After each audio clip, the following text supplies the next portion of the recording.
各位香港朋友，大家好，我係好易簽嘅簽證顧問，今日同大家講重點，有刑事案底，到底可唔可以申請澳洲簽證？首先破除最大誤區，有案底唔係一定申唔到，澳洲移民局唔會一刀切拒簽，關鍵係正確申報加齊全資料加專業把關。澳洲簽證政策明確，只要有刑事記錄，申請 ETA 600訪客簽證必須主動申報，絕對唔可以隱瞞。好多人覺得有案底，時間久遠冇事，唔申報最後直接拒簽，得不償失。曾經有客人多年前有偷竊案底，心存僥冇申報，導致 ETA 直接被拒，最後經我哋協助補齊文件，先成功出簽。同時提醒大家，幾類高風險案件、大量犯罪記錄、兒童相關性罪行、逃避拘留定罪、家庭暴力案底，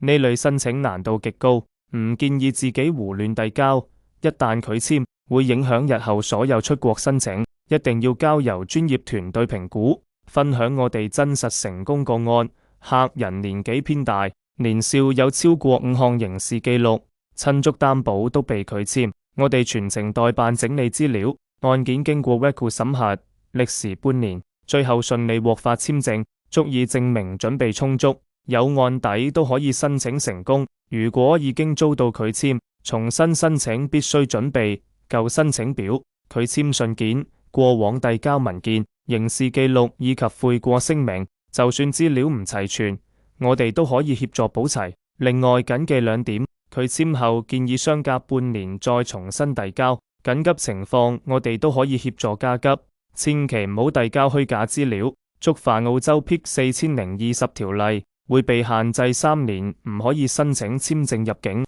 後果非常嚴重。我哋專門代辦有刑事案底澳洲簽證，1對1顧問跟進，無論 ETA 失敗、600簽證拒簽，都可以協助處理。記得點讚同埋 subscribe 我哋嘅 YouTube channel， 鍾意呢條片留個 like，我哋下期再見。